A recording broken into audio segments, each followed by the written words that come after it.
Father, thank you for this time together this morning. I pray that you'll bless this meeting, bless these people that's come to listen to us today.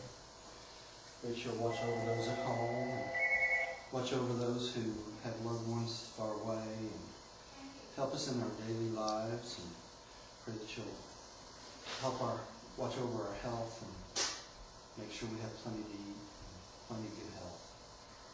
Pray that you'll open our hearts and our minds today in this meeting. We might take something with us. And as always, we thank you and we give you the praise in the name of your Son, Michael, Jesus of Nazareth. Amen. Okay, let's get started. Last time we left off with God the Supreme, and we're going to take it up from there today.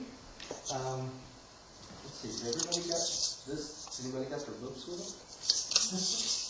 Yeah, your notebooks? Yeah. Who wants to read first? Let's see. Where are we? We're on God the Supreme. That's around slide 14.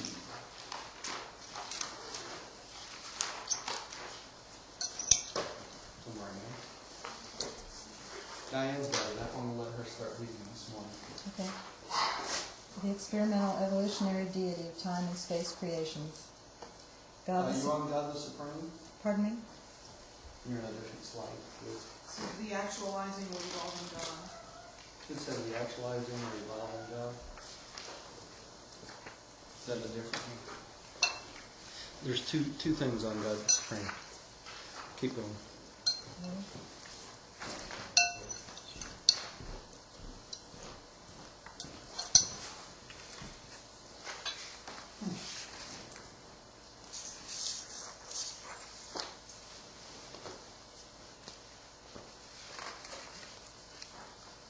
You don't have it. There it is. That's what I was reading. Oh, it did be. Okay. Oh, this is the non-updated version? I can read if you want. Yeah, no, that's the right one. The actual, that's it. That was my question, is the Supreme. Supreme being the same as God the Supreme. Right. Mm-hmm. It is. Yeah. Well, it's part of God the Supreme. It's part. Yeah. The Supreme being. The Supreme Being is the actualizing part of God the Supreme.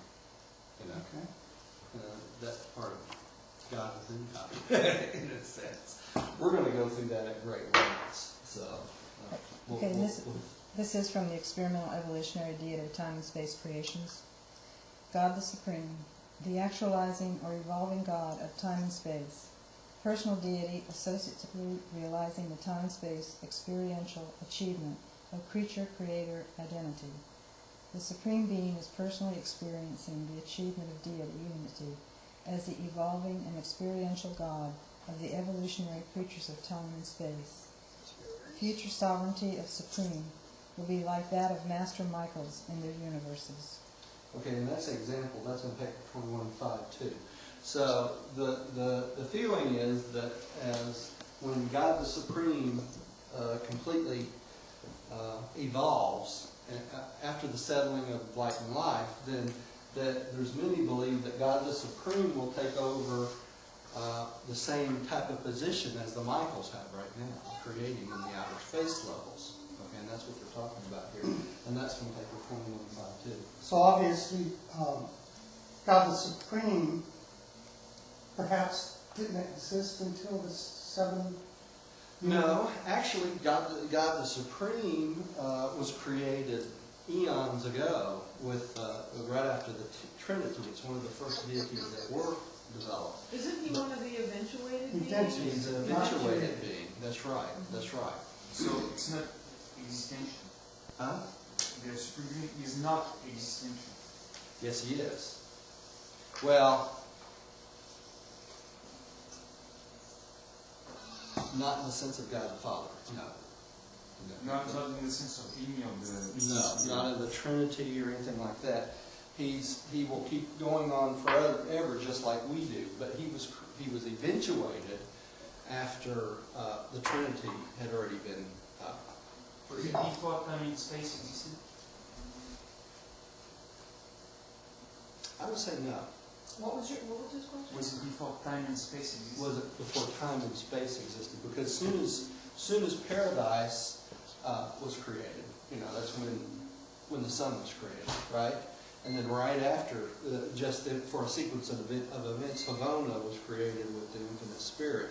And at that point, time and space had to start, because all time and space originates in paradise. All right? Even though there's no time and space in paradise, it's a hard concept to get. But they say all time and space starts from the top of paradise and go outward. So, and to them, time and space is just a way to, or time is just a way to keep track of sequential events, right? So, really, space wasn't really created until the 7 super universes, if you think about it, because Havona is considered time and spaceless. That's right. So Yeah. the creation of the first part of the 7 super universes has a beginning in time. Beginning in time. And at that point, really time started.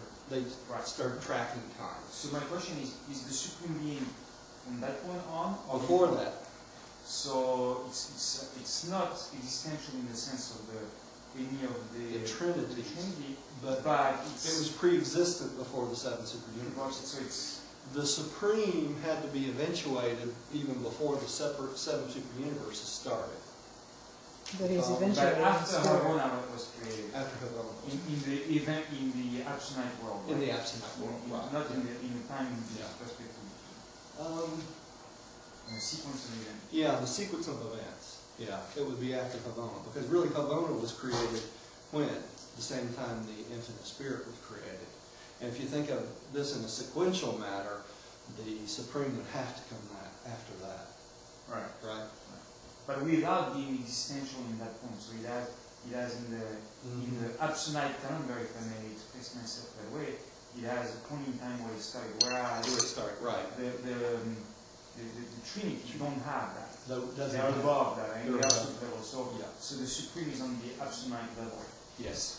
Yeah. which is beyond, it transcends the time and space as we know it. So it doesn't have a beginning in time as we know time, but it has a beginning in the absolute world. Yeah, it does. It has a history, right?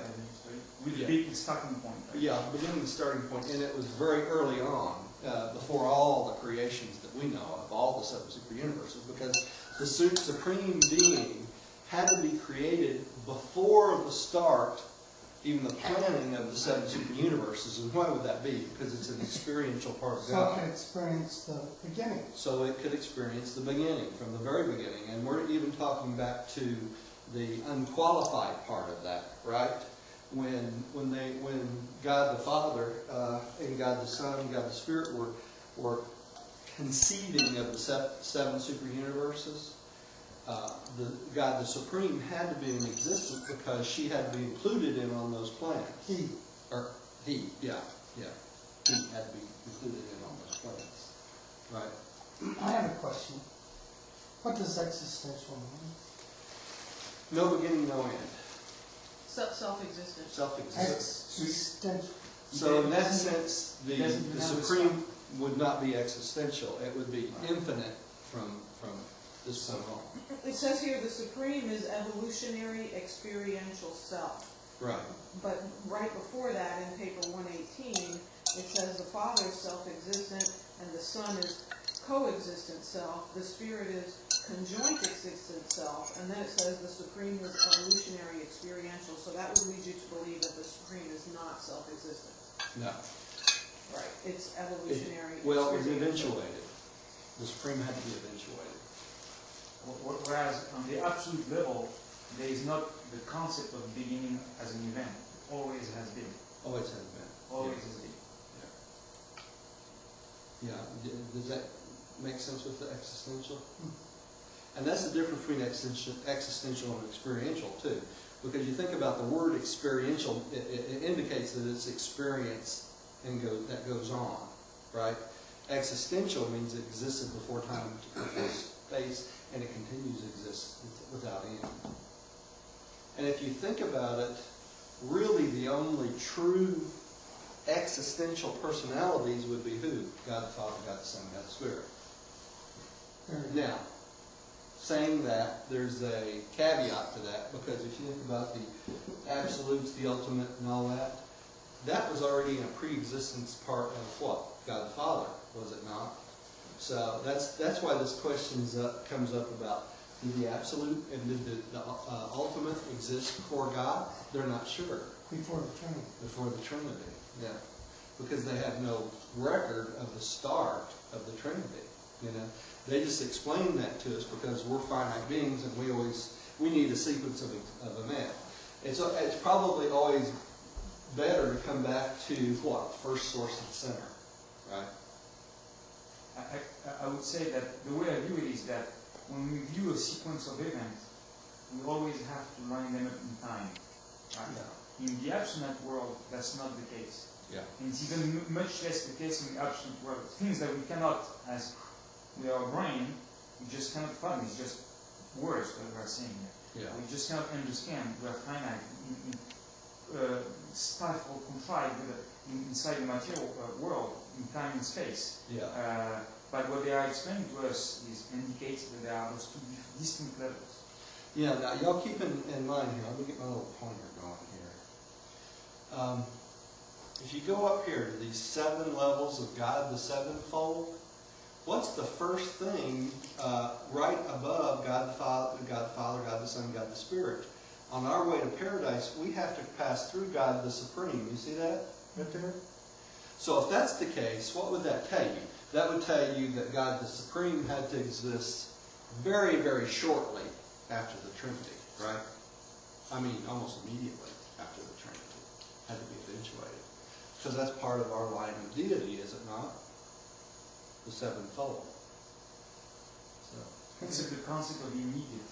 The concept of time doesn't make sense in the absolute and absolute levels. That's right. It doesn't. That's the catch.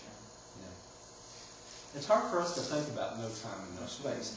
It's hard enough to think about no time, but no space is just totally beyond us. No beginning. Huh? No beginning. No beginning. There really wasn't a beginning, Yeah. Yeah. so it's always been. Yeah. Now, what's interesting too is as we study Havana, is Havana is considered spaceless. Do y'all realize that? No time, no space. So No time? No time. Although it does take up room. Although it does take up room, it is spaceless. Now, how's that? Your guess is as good as mine. That's what it says. Transcendental. You know, absent beings are transcendental. They transcend time and space. Now we know there's planets there, right? And we know the dark gravity bodies. And we know about their dark They aren't bodies. spaceless. They aren't spaceless. No. But everything inside that is. Everything inside of that is. Yeah. And it has to be somewhere on the, at least at the paradise level, because it's infinite. Like it's the dwelling place of God, like the absolute. So it's actually truly infinite. Yeah. And they say this, the material matter, the ultimatum. Let me see if I can find this down through here. The material that makes up paradise. I can go through this really quickly here. What would you search for that? I would like to say the paradox that when you look at the concentric circle, right?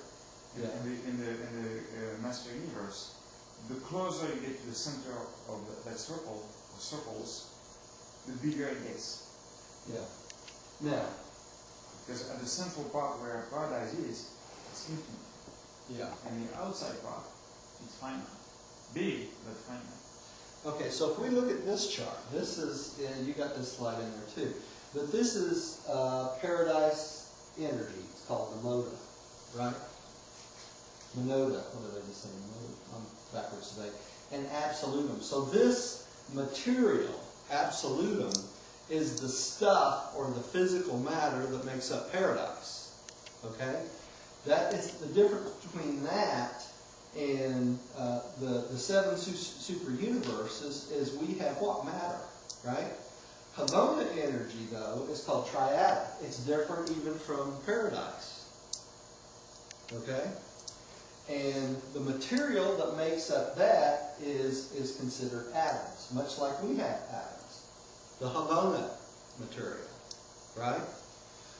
But there's 1,000 of these things compared to 100 in our worlds, right? Now, keep in mind, this is what we discovered in 1934. Okay? So this could actually be different, couldn't it? Because this revelation changes as we grow in knowledge. But at this point, we know there's at least 1,000 different Havona atoms. Now, Havona has a different energy, but it has a material similar to what? Us. Right? Because it has planets. Now, why would that be? Even though it's timeless and spaceless. Because we have to traverse all these planets on the way to paradise, even the spiritual beings. So it has to have some kind of physical form, doesn't it? Does that make sense? You know, so when we say this is timeless and spaceless, it doesn't mean that if you saw it, you would not recognize a planet or something. You see what I'm saying? It's not like a different dimension out there that we would not recognize if we could be there. Because according to this, it's got, what, 1,000 different atoms. If it has atoms, wouldn't you assume that it has material? Huh? Well, atoms are material. Atoms are material. Now, the energy to control that material is different than ours. Ours is called gravata. Okay, this is gravity that keeps our atoms moving and stuff. But in Havona, they have something called triada. Now, why is it different? Probably because it transcends time and space. Does that make sense? That's why stuff like this is important. Now, let's go one step farther. Let's think about paradise. It's called absolutum. Why would they call it absolutum? Because it's the absolute perfect form. Right? So these are shadows of this. Right? So we know that probably paradise is beyond our comprehension just for the material on it. Well, they say that if we were standing right there, we Wouldn't see it. That's right. It seems to me that we are talking at different kinds of energies. Different kinds of energies. And at what point we draw a line, this energy is material, like for example, the electron and the proton, and the energy is no longer material. Like where is that? What is the? I don't think you can draw that line because of why. In this format, we're finite. We're material beings, right? In the 7 super universes, right? When we get past these beginning planets, though, what do we become? We become Urantia, right? So we become an energy pattern. It's still a body. It's still functional, just like our vessels are. But it's not finite material anymore, is it? It's a Urantia material, which is above what we have on the finite planet. You say it was not finite? It couldn't be finite? It's not considered a finite material any longer. It's a Urantia material. It's the step right before spiritual.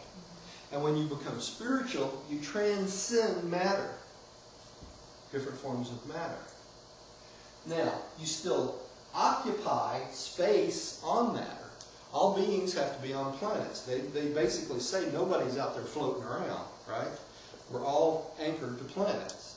But the material that makes us who we are changes once we leave this planet. Mm-hmm. And actually, the finite, these 100 atoms we're talking about here that makes up us, the elements, that is the furthest away from reality. Mm-hmm. And yet it's still mostly empty space. It's mostly empty space. The particle mass actually of an atom is tiny compared to the actual. That's right. So that's right. Really, it's all like a holodeck. Yeah. Yeah, we're all kind of It's and all it seems solid to temporary, us, right? Illusionary light beings. Right. Yeah. Now, probably when we get to the Urantia body, we're on a totally different frequency, wouldn't we? Be on a different frequency. Probably a higher frequency. Higher frequency. But will our bodies be any less real? No. It will probably be more real. Yes. Because we're going to step up towards paradise, right?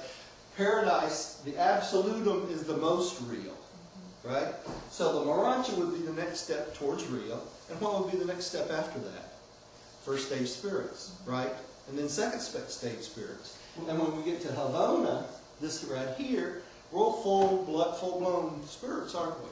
The first stage spirit, which one does it occur? The minor sector? Right before we go, we get our first stage spirit from Salvington. from Michael. He gives us our certificate of first stage spirits, right? Then when we become first stage spirits, we're allowed to go on to the minor sector, right? And then we go on to the major sector, right? And then we go on to, somebody help me to ancient days, to Uversa, right? And when we get to Uversa, we get our certificate of second stage spirits, really, right? And we jump off to Havana, right? But at this level, this is still a heavily material world.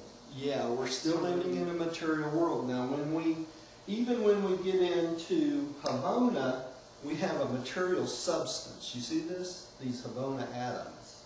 So we still live on material type planets, but these planets start to transcend time and space. So basically what you could say about this, I think you'd be correct, is this is the closer step, the last step before you become totally real.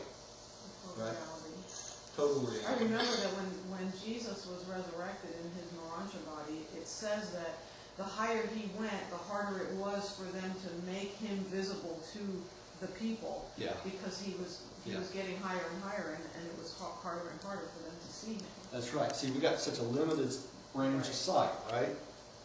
So if you think about this, as you transcend this, you become closer and closer to real. Now, when you get to finaliters, wouldn't you say you're real at that point?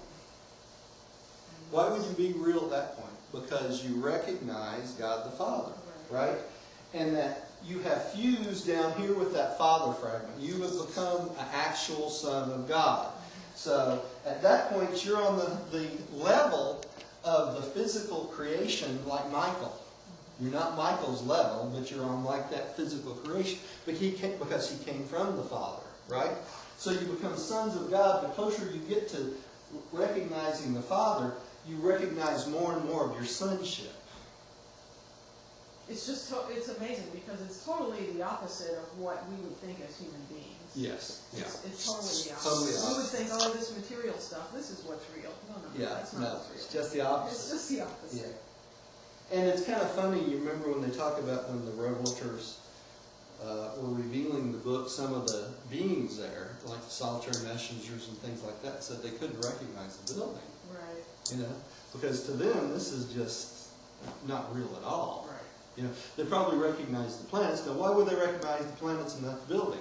Because the planets probably has a force from the gravity that's so much heavier than the material things that we create, right? More likely, you'd think that would be the case. Now, the other thing is this that makes this so strange. In the Urantia form, if they had a Urantia building on this planet, would we see it? No. And they do have them once. Right. And they do have a Urantia building on this thing. That's right. Now, midwayers aren't considered Urantia. No, that's why they're called midwayers. They're midway between what? Urantia and physical. So they're not even Urantia. They're in between. That's what they call midwayers. Now, the primary midwayers are much closer to Urantia than the secondary midwayers. Okay? So who would you think we would be easier to see? Secondary, of course. Yeah, because they're closer to us, right? But does this kind of bring it all together, the difference between the 7 superuniverses, Havana and Paradise? And this right in here, this is what's interesting, is the Supreme had to start here, not here. Right? I was looking here, it says it originated from the Trinity. Yeah, Is the what it Paradise. says. Yeah, the Paradise Trinity, right? Yes, the Paradise Trinity. Yeah. So that's where the Supreme had to start. And you would think it would be down here because it's an eventuated being, right? But it's not. Is that clear as mud with everybody? Can I go back up here? Well, you wonder if there'll be a point in time in the future where we will discover this other kind of matter, you know? Yeah. I mean, who knows? I don't think the physical will ever. We probably can't, right? Yeah. Or even protect our Detect it. Oh, you mean here on this Yeah. Oh yeah, they will. They say so. They're- Right. Yeah, Dark Do Ages. they say They that? won't be able to. Basically, yeah. Yeah. they will. Okay. They've proven it. How cool will that be? It is. Yeah. Let's read through this slide on the Supreme. It might bring this a little bit more closer together. Let me see here. and then we'll come back to eventually the training today. This is on slide 52 on mine, so it's pretty good. It's pretty far up there. This might help us with that concept of supreme, and we'll come back to the other stuff.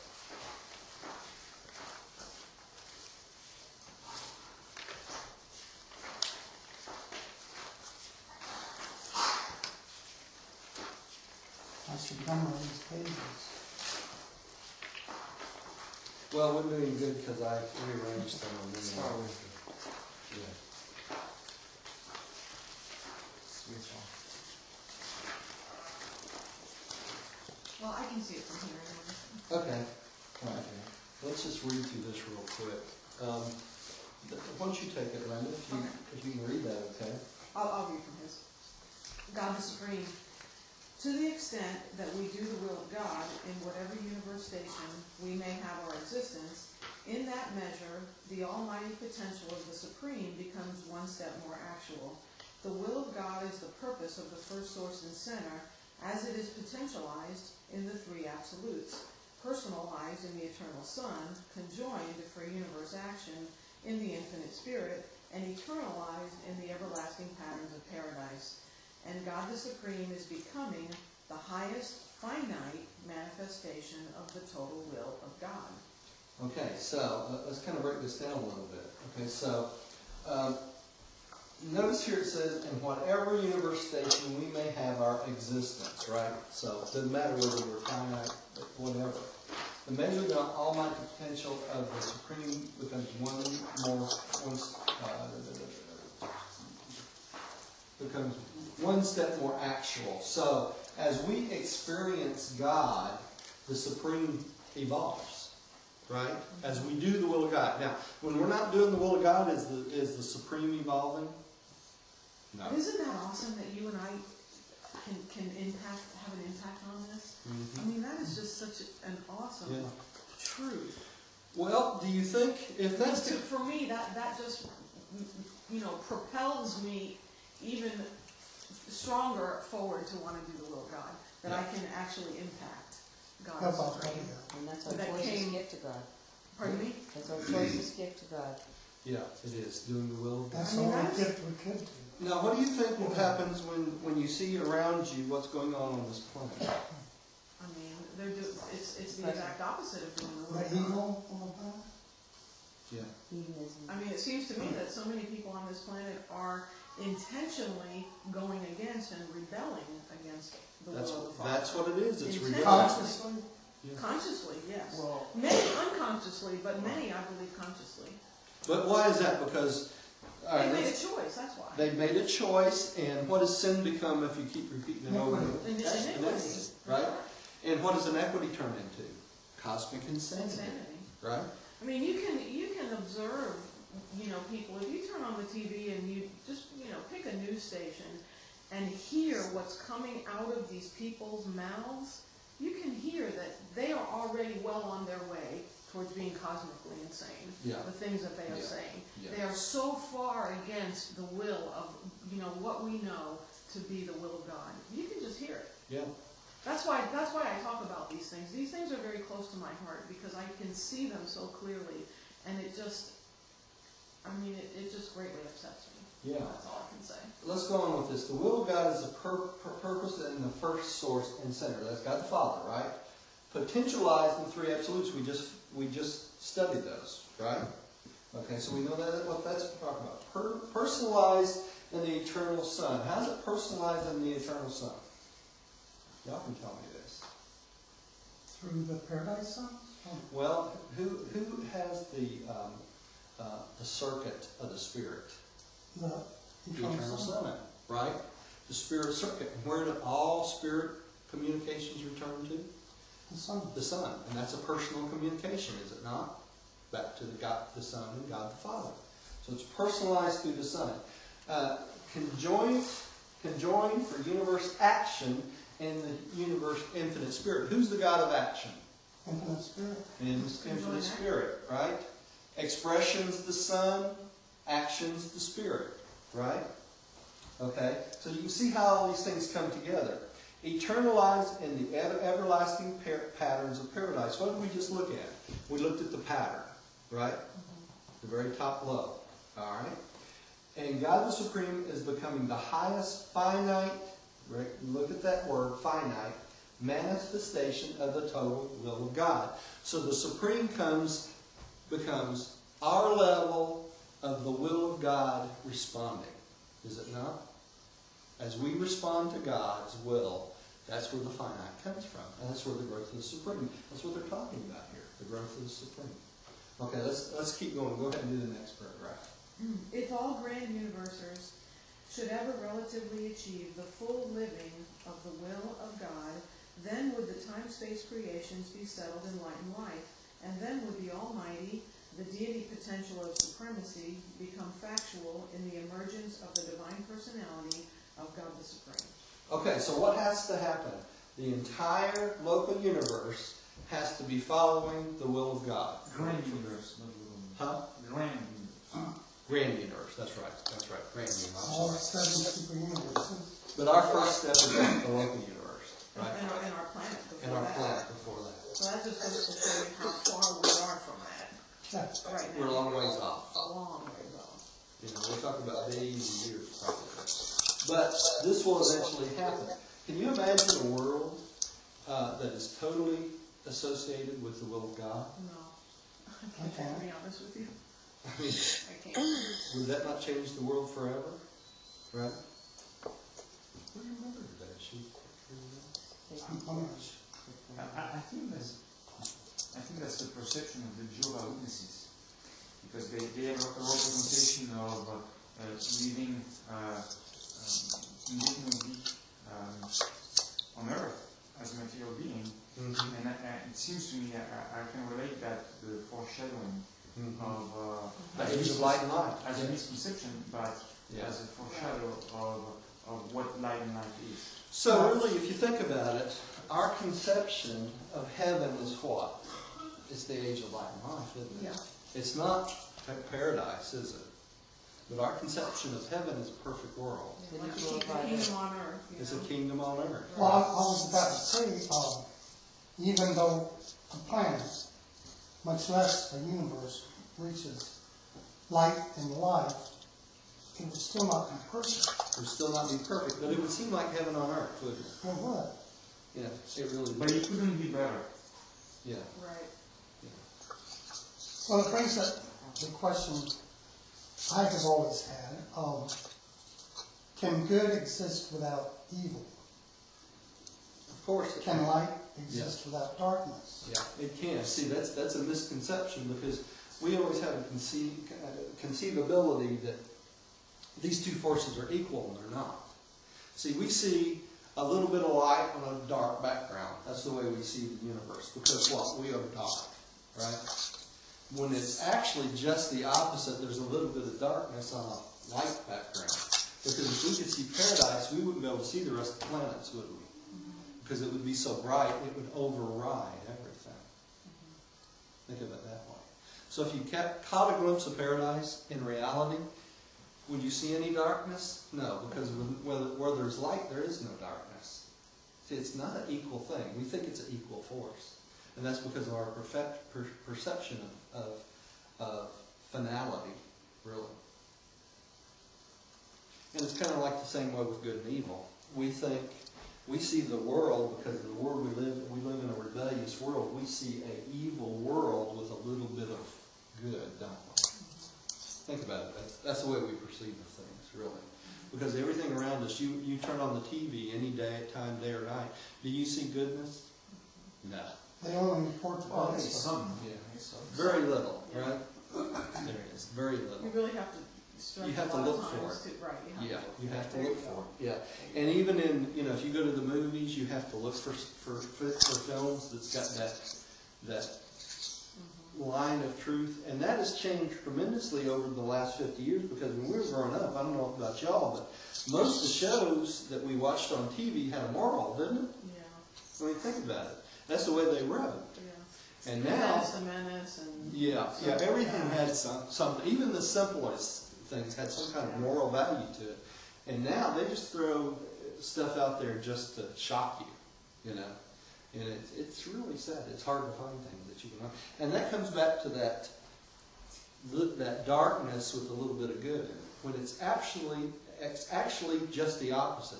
The universe, in essence, is good, but we have embraced darkness, so that what do we see? We see the darkness.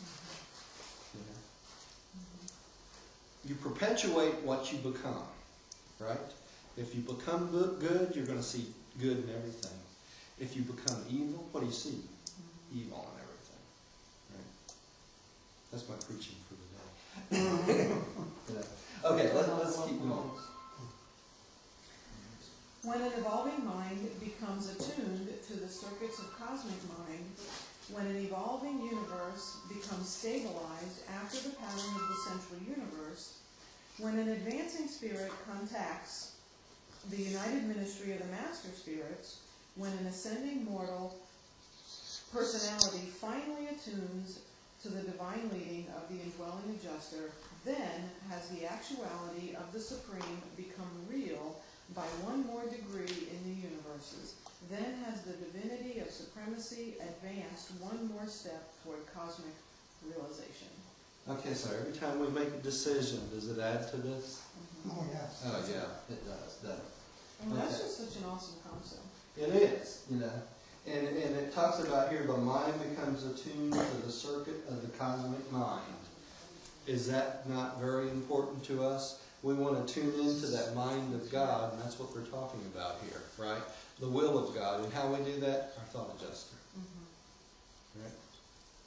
Those are the moments of joy in Yeah. my life, in my days, during my week, when I can just see the hand of God in my circumstances. Mm-hmm. And those are some of the moments that I get the most joy out of. That's right. Okay, let's go ahead and get this last paragraph, and we'll go back to where we were.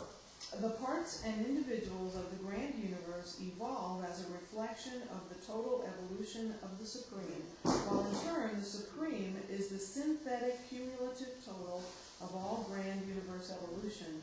From the mortal viewpoint, both are evolutionary and experiential reciprocals. Okay, so the grand universe is a reflection of the total evolution of the Supreme. Okay, so what is that? If we had a bird's eye view of the super universe right now, what do you think as far as good and evil? We would see if we look down. We would see perfection in the center. Perfection. Right? And as we go out to Havana, it's pretty close to perfection, right? And then we get super universes, and what do we see? It looks like a chaos. It looks like a mess, doesn't it? Error. Because we got so much error and evil and that sort of thing. But should that concern us? No, because we're on this evolutionary pathway, aren't we? Right? So as you go out further away from God, we see less of the will of God. And the whole point of this is what? To bring out the will of God all the way to the edge. And that's our job, is to take it out a little bit further.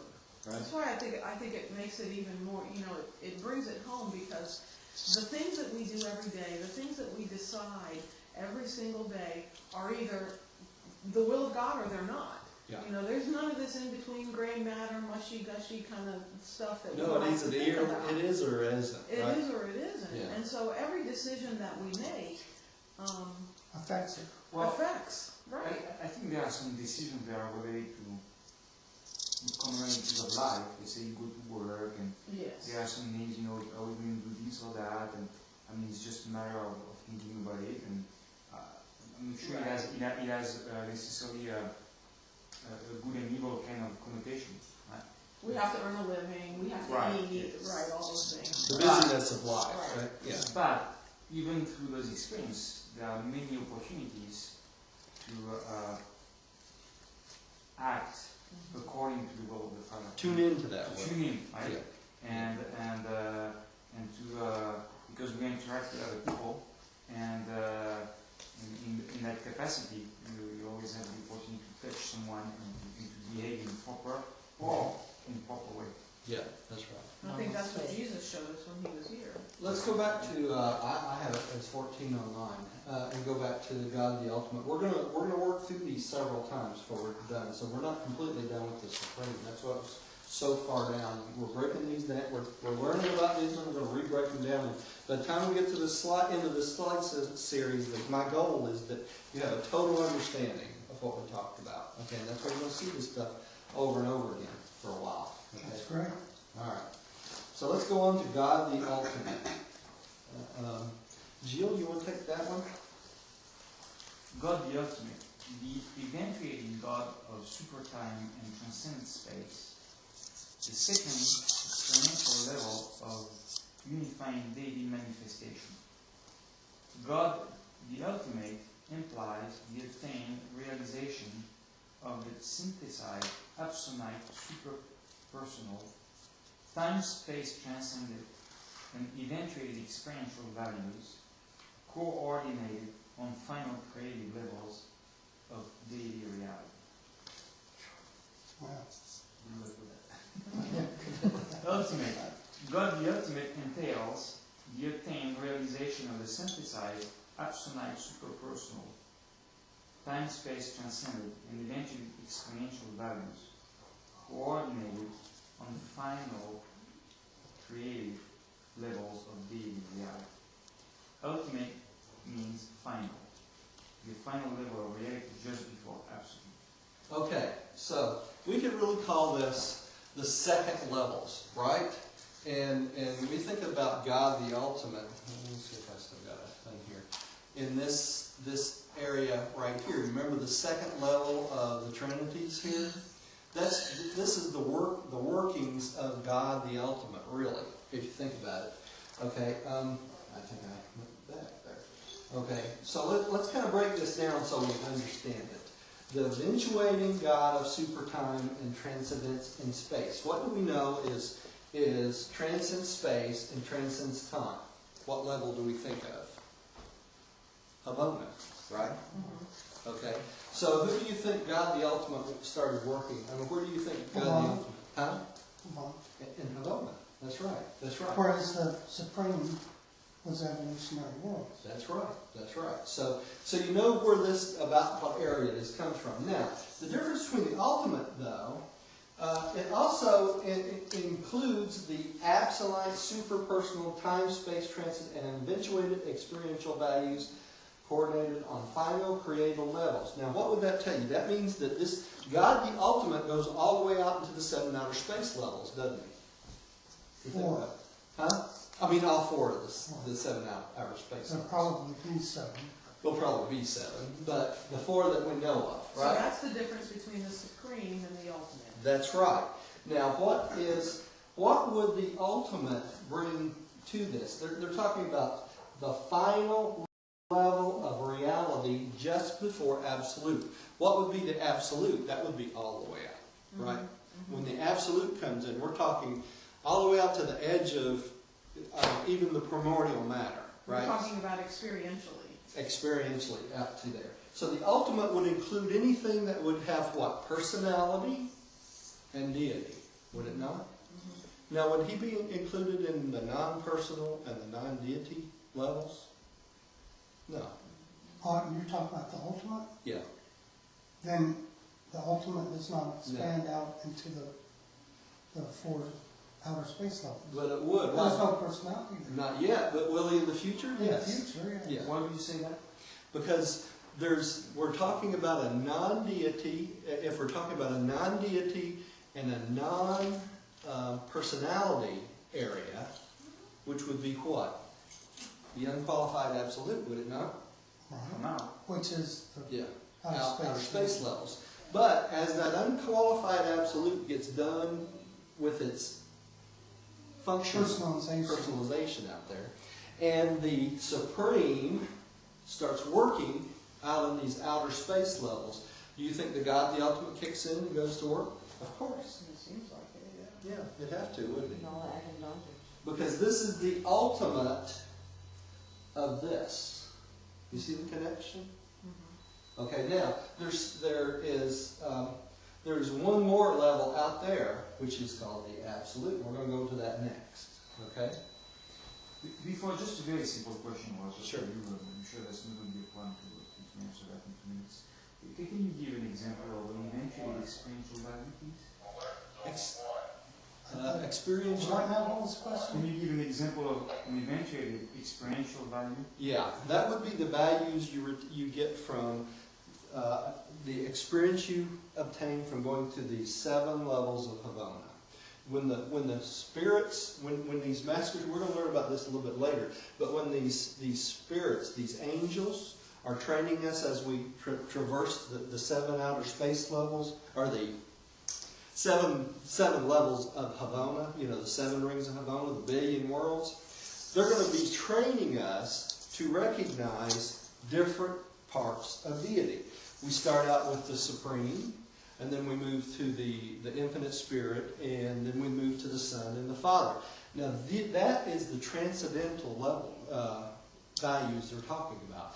These are above our finite values. These are things as a finite being we have no way to comprehend because they're above us. So That's why I was really joking the question as an example, because I think it's already hard to find the values in our finite world. I know. How can you conceptualize? I mean, what are the values?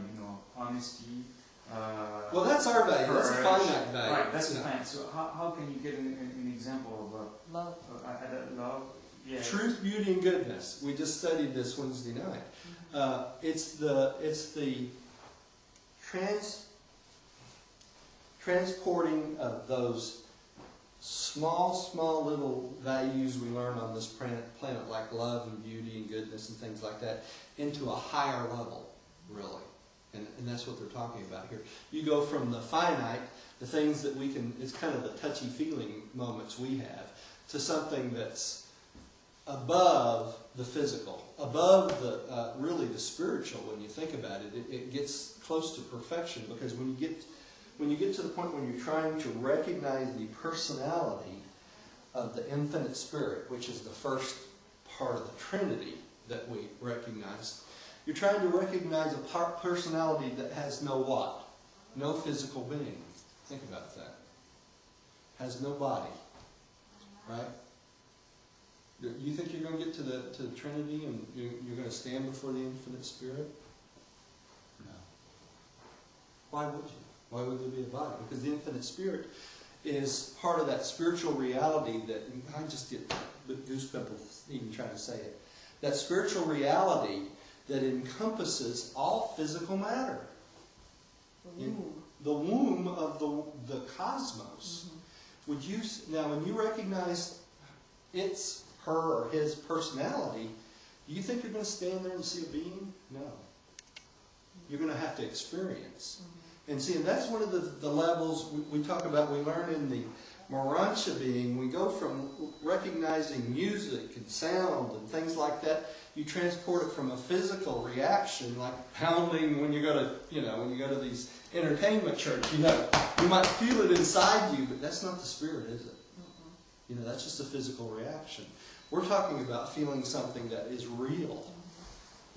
So when you stand before trying to recognize the spirit, that physical reaction is real. It's not some sound that's coming from the outside, it's coming from within. And that's part of the truth, beauty, and goodness. When you look for that truth, that thread of truth that goes through all reality, it starts at paradise and comes all the way out through the finite world. The trick is, as we go up these Havana levels, we become more and more in tune with these specific beings. And we learn the values of those specific beings. Now, as we progress up, we do what? First we recognize the infinite spirit. Then what comes next? We start to recognize the sun's spiritual gravity circuit, right? So we start out on the mental. That's the infinite spirit, right? That's the easy one, because we're really in touch with the mental, the being physical, right? The spiritual one we're learning here, right? We're just starting to become a little bit spiritual. And by the time you hit the personality circuit of the Father and you start to recognize the Father, you're talking about the source of yourself. Right? More than ever, because you have what? You have that part of the thought adjuster. So why do you think the thought adjuster always returns to the Father? Because it's part of the Father. It never leaves the Father, does it? So when your thought adjuster communicates with the Father, you think it has to send a message? No, it's already there. Right? There's no time involved with the Father. So when you're trying to recognize the Father, it's that piece that you fuse with, back on the mansion worlds hopefully, that the Father himself has given you the ability to recognize himself. Isn't that not special or what? That's strange. The way you learn how to recognize the Father is to learn how to recognize part of yourself. The thought adjuster. Does that make sense? Yeah, does that help with the values question? Did I beat all about it and never answer it?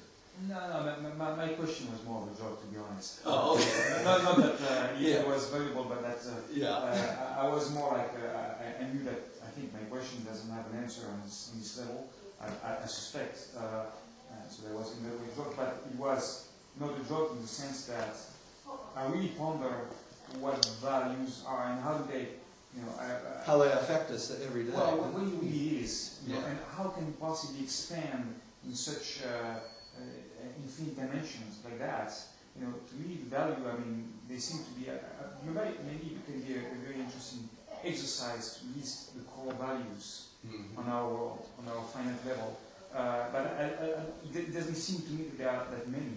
Yeah. And they seem to be very basic. And it seems to me that we ultimately have to make a choice and to live by those values. That's where our reality starts, right? Yeah. When we are in tune. So that seems to be very basic.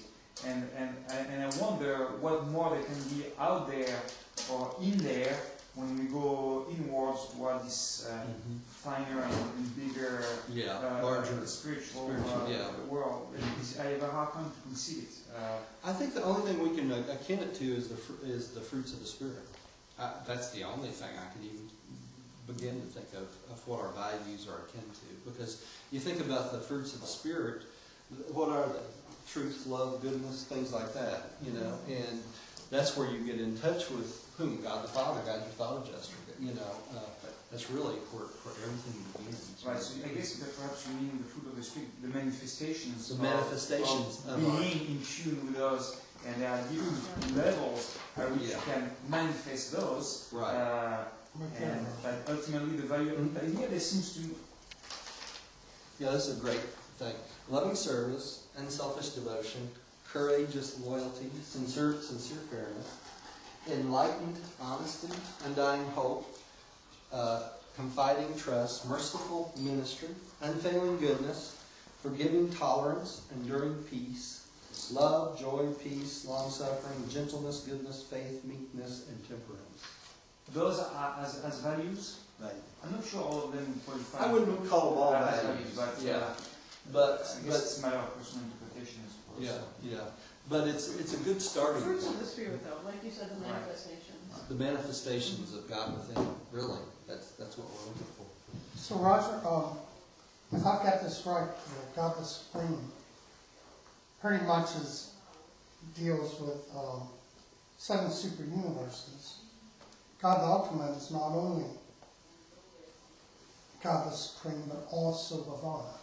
Yeah, also Havana, and into the outer space levels. And God the Supreme will go out into the outer space levels too, right? eventually. Eventually, in the future, right? But probably God the Ultimate, being transcendental, is already working out in those universes because of why? Because you have the architects, the architects of the master universe out there working, don't you? Mm-hmm. Okay, they're already functioning. Which are personalities. Which are personalities. So whenever you have a personality involved, don't you think God the Ultimate is involved too? Mm-hmm. Why more the ultimate than the absolute or the supreme? Why Why do you because this is the transcendental part of God, not just this is the finite realization part of God, really, right now. But once the personality starts acting in those outer space level, aren't those outer space level material? Yeah, but we're not sure what type of material. They're not organized. Yeah, they're not organized. Well, there's planets are organizing, and we can see them being organized out there. But the question is this: is it just regular matter like the rest of the finite universe, or, they're talking about the outer space levels, maybe the opportunity for God the Supreme, or the Michaels and the creative Mother Spirit to experience transcendental absonite possibilities. And if that's the case, we're talking about Havona-type beings, aren't we? So if that's the case, the outer space levels may be developing a location where the absonite beings may come along. We don't know for sure. This is just speculation. Okay, so And they could be finite just like us. Could be a different materials. Maybe a different material. so based on what the Urantia Book tells us, do we know the answer to the question? No, we don't. We have a lot of speculations in both directions, but no definite answers. Now, the other question that I have is, that I've always wondered, is God the ultimate encompassing God the Supreme? Or are they separated because they work on different kind of... No, well, these are all part of the same God. They're not separate entities in the sense... This is a way for them to explain to us the different levels of personality of God. You know. Can I ask you another question? Does God the Supreme have one single personality? No. I would not say so. Let me tell you why. Because you have, well, yes and no. See, it's a caveat. Because God the Supreme and God the, all of these have what? The first source and center as their base, right? Which is God the Father. All right? Although, you know, I keep mentioning the first source and center, these are also part of what? This here, the Trinity, right? We haven't gotten to that yet, but see, the Trinity is acting in all this also. But we keep coming back to the first source and center because that's the most important. That's the I am. That's the starting point. But God doesn't do anything in any of the super universes without what? These other two, right? So when we're talking about God the Supreme and God the Ultimate and God the Absolute, don't you think all three of them are involved? They're all outcroppings of the action of the Trinity. Does that make sense? Right. You can't separate them. So it depends upon at what level the Trinity is somewhat functioning, right? That's If right. it's functioning on the final level. Yeah. We call that part the Supreme. Right. And that's the ultimate. Yeah. So it's in a way it's similar to the N-qualified, the qualified, and the other one. Universal. Yeah, universal. It's Well, a different kind of part of... which brings up an interesting question. Is the unqualified part of the Trinity? You know? The unqualified is that universal I am. That's the first source and center. Is that still part of the Trinity? I don't know. I don't think anybody does. It's part of the I am, right? So it's part of the I am. Therefore, it's part of the one. It's part of the one. You'd think it was part of the whole, right? Yeah. So, but it's interesting. You could argue it either way, really, if you think about it. 2 minutes. Okay. Let's restart that because I got a few more things to say about this. Now, hang on, hang on just a second. Bear with me. I don't want to lose my video today.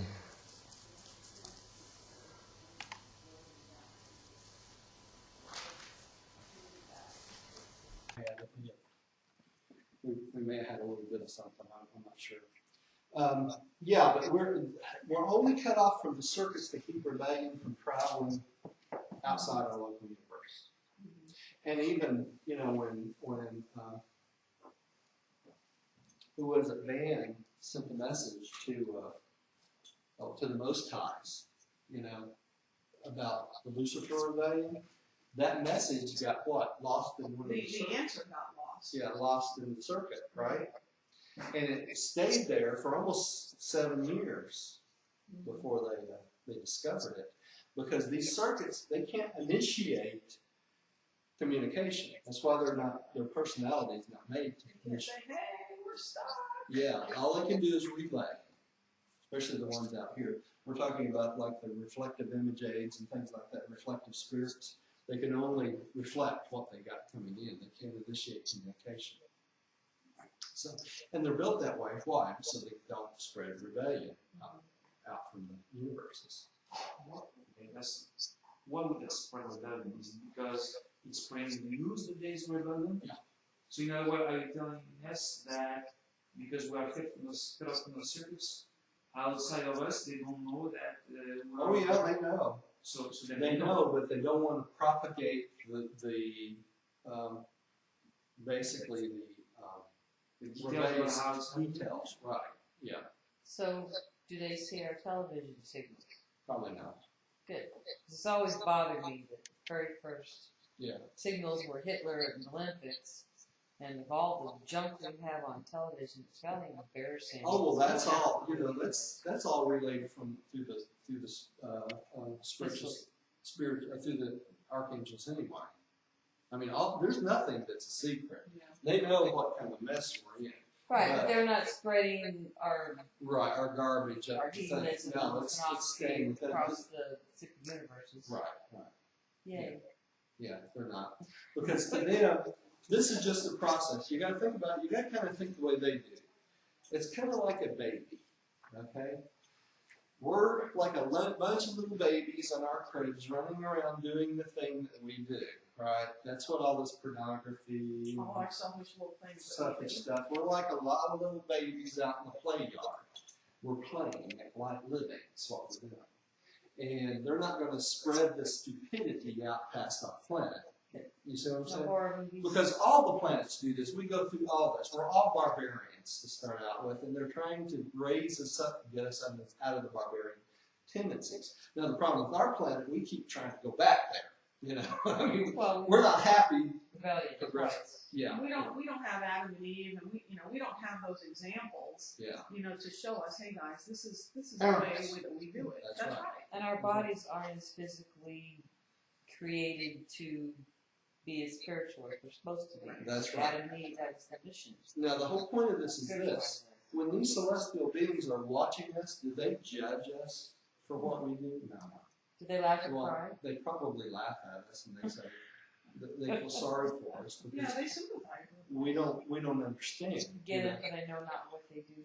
That's right. Yeah, that's exactly right. It's like when you pick up a baby and he hits another baby, you want to pick him up and get him away from the baby he's hitting because you don't want him to hurt him, and you're trying to teach him, But you don't chastise that baby and say, you're an evil so-and-so, You try to correct him, right, and show him a better way, and you love him, right? And that's what the celestial beings do to us. They just love us. And so by doing that, we learn very slowly. And that's why we have the mansion worlds. They're like our remedial, they're like our kindergarten, right? So we go from the crib, we're going to the kindergarten. And then the mansion worlds are our kindergarten. We start to learn proper attitudes. We start to learn how to treat one another. We start to learn how to love our brothers and sisters. And we learn all this barbaric crap that we've been doing on the world is non-productive. Right? So we start to learn the productive things, right? Over and over and over again. So if you think about it, our mansion worlds are our kindergarten. And that's why they say by the time you get to the seventh mansion world, you've eliminated the mark of the beast. Because what is this mark of the beast? It's our barbaric tendencies, right? It's our physical side that we can't control. We can control, we just don't want to, right? We can control it through decisions that we make. Mm-hmm. But it's hard to do. Hard for all of us to do those. So, Yeah, but that's also what brings us the opportunity to have those challenges. Right. Because otherwise, it would be too easy. I mean, what would be the value of our life if we were perfect? I mean, we have to have those evil monsters in us to learn the good ones. So that our values mean something. That's right. Otherwise, our decisions our decisions mean something, because otherwise our decisions, it's easy to be a good person when life is easy. Yeah. You really know who you are and who the people are. Yeah. When if I may say, the shit hits the fan. Yeah. And in a way, there's those barbaric tendencies that are challenging us, and that are the counterpart of the value of the decision when we do make them and we stand by them. Right. It's easy to share food when there is plenty of it on the table. Yeah, it's harder if when there's one apple for all of us for a week. Yeah. Are you going to take it for yourself, or are you going to share it? That's a good and question. If you share it, then that means something. Yeah. Mm-hmm. It does. Okay, it's 12 o'clock, so we need to knock it off for today. Everyone remember we're on this slide, and I'll try to send it out to you all. I didn't realize that. Or I'll just copy it and do it next time. Thank you. Okay. Let's have a little prayer to end our time together, and then we'll try to break down this. Father, thank you for this time together again, and we pray that you'll bless these people that come today and widen our understanding, help us apply this to our life a little bit. We thank you for all your many, many, many blessings in every single day in our lives, and thank you for the ability to be able to discern some of these evils and change our personality traits and become more and more spiritual. And help us to listen for your will in our lives and make those manifest in our daily lives. We thank you and we give you the praise in your Son's name. Amen. Okay, let me come to the